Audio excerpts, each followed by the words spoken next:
Have I ever imagined myself in a war zone? I don't think I can even begin to imagine what people have gone through and are still going through in Ukraine and other parts of the world. So do I ever imagine what it could be like? No. No, because I think it's just impossible until you've been there yourself. My family is most important thing in my life. Usually I don't want to remember that time while the missiles flying over the head. Sometimes hospital was closed when the air defense is working. Sometimes when I remember that, it's psychologically, mentally really hard.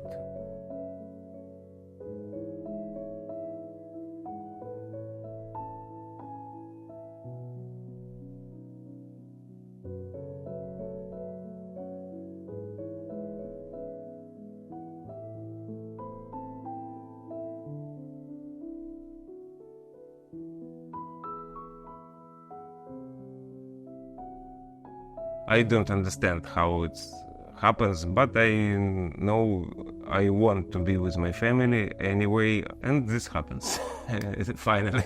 I remember my feelings. I was really happy that we are together. I arrived on another side of a railway station, and she waited me on other side.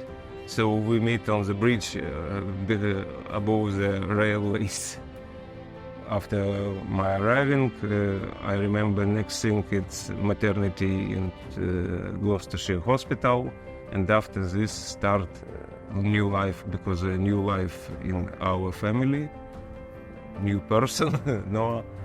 The first help I received through Stand With Ukraine, who helps me to find the English courses in Stroud, and some help to adapt, to find the first job. I'm really grateful to my sponsor. It helps all things that I don't know how to do. And Garas, it's maybe the main organization who helps me with advice, with all paperwork, so filling all documents, with everything.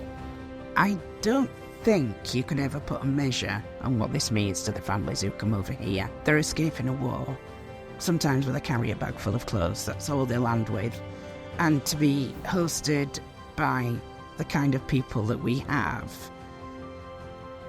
is just amazing. And I really don't ever think they could express how grateful they were. The war itself started 24th of February 2022. The scheme started later in March. We look after the needs of Ukrainians. They're here as our guests. We place them with hosts. We want the best for the guests. Staff and members in Homes for Ukraine scheme are absolutely wonderful people. From the very beginning, Homes for Ukraine definitely helped me a lot with transitioning to the UK from Ukraine, providing me with English classes, providing me with support, physical and mental. Definitely helped me a lot. Till this day, they're calling me, asking how I'm doing in university. Such wonderful people that will definitely stay in my mind for a long time. My name is Bogdan, I'm 18 years old. I arrived to the UK in 2022, 1st of May. My family stayed in Ukraine when I went to the UK on my own at the age of 16. Being pharmacists in there, they were trying to help soldiers and civilians, and they still do that by providing supplies and help and support. I'm definitely proud of my family. Living in Ukraine when the war started was horrible, to be honest. Especially seeing my family, being very worried about everything happening there just definitely made me cry inside.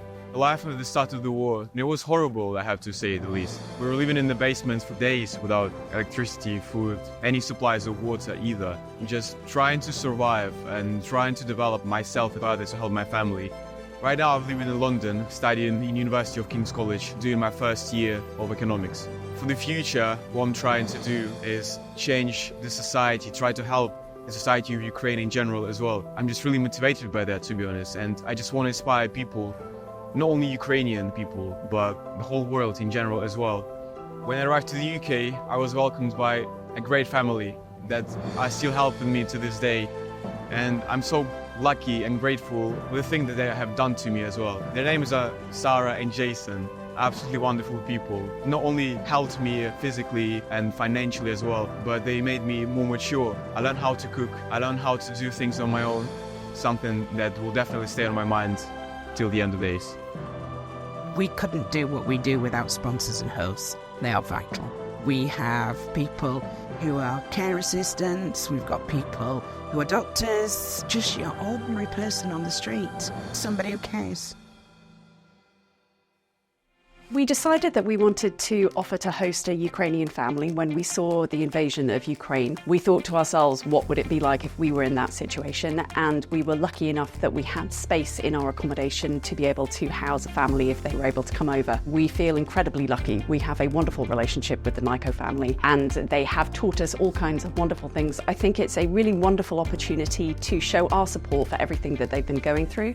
And also it's a really great way to learn more about their culture and their country. There are so many wonderful things about Ukrainian culture that we've been lucky enough to learn through hosting our family.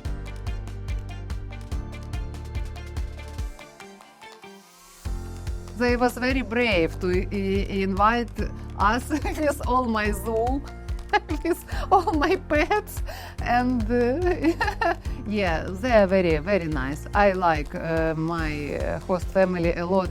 They are like, I don't know, my second family now. My name is Alina Nyko.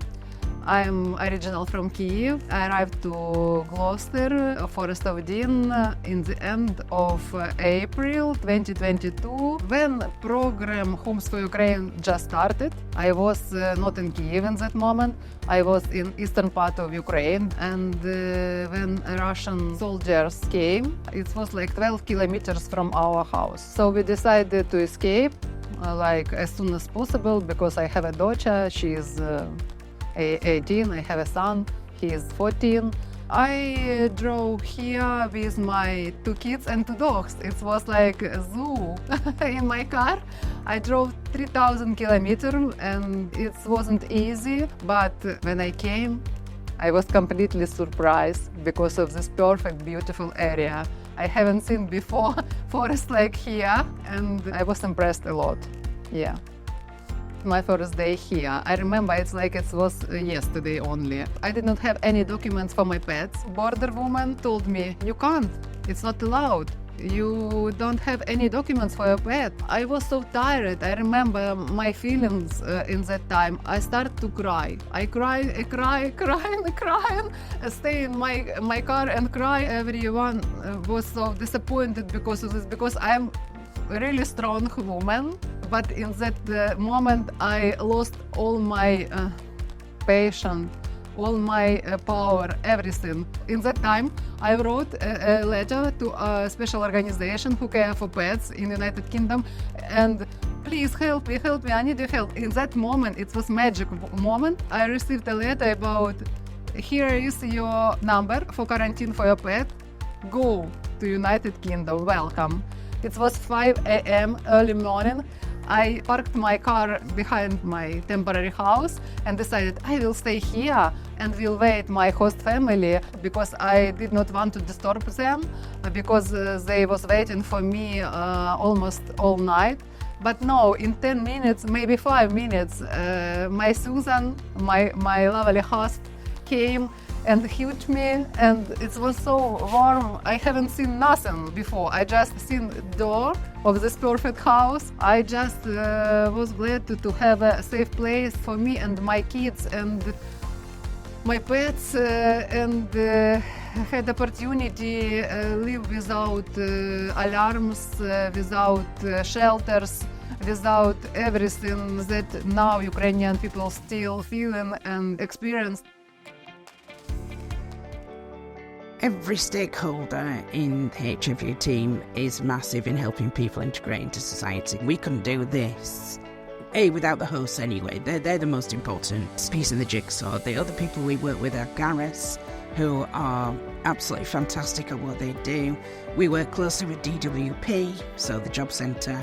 We work with adult education and things like STEP programme. Lots and lots of stakeholders who make this possible. Some of the roles and responsibilities we have. Myself, for example, I make sure that the community groups are all happy, that they've got the resources that they need to help, whether that be a link into adult ed, the STEP programme, whatever they need, we make sure that we can link them in with the people. Community groups are a huge piece of this work in that They're all volunteers, they're based throughout the districts. They work with their local guests and hosts to make sure that they're being provided with everything they need. So from laptops to cars, which because they're quite rural, people used to go to their jobs, job interviews, get their kids around. So the community groups are massive. Before Christmas, we started to realise there would be children across Gloucestershire who had no presents on Christmas Day. And that wasn't satisfactory at all. So we launched a donation appeal for presents. We set up an Amazon gift wish list. We had donations of over 150 gifts. Plus we had lots of activity packs from the cathedral, stuff like colouring, maybe numbers games, but the cathedral were fantastic in doing that. The 150 gifts all got delivered to my house. Sophie and her team from the NHS helped wrap them, and Tiff from the NHS, she delivered them dressed as Father Christmas with her son on Christmas Eve. And not only did we manage to give to the children who are here, we have enough left over to give a toy to new arrivals as they come in, which is so important as well. The thing that stands out most about the whole thing about the donations is imagining an extra 150 children waking up on Christmas Day morning with a smile on their face. That wouldn't have happened before, so really, really worthwhile, and thank you to everybody who donated. To get feedback on how grateful people are and how much they value being in the UK with us. Sorry. It's wonderful. Sorry. You can't express really how rewarding and fantastic that is. So thank you to everybody in this room for supporting guests, supporting us, for coming on this journey with us over the last 2 years. Invaluable. Every single person in that room has made a difference, and a massive difference. And we'd just all like to say thank you from the bottom of our hearts.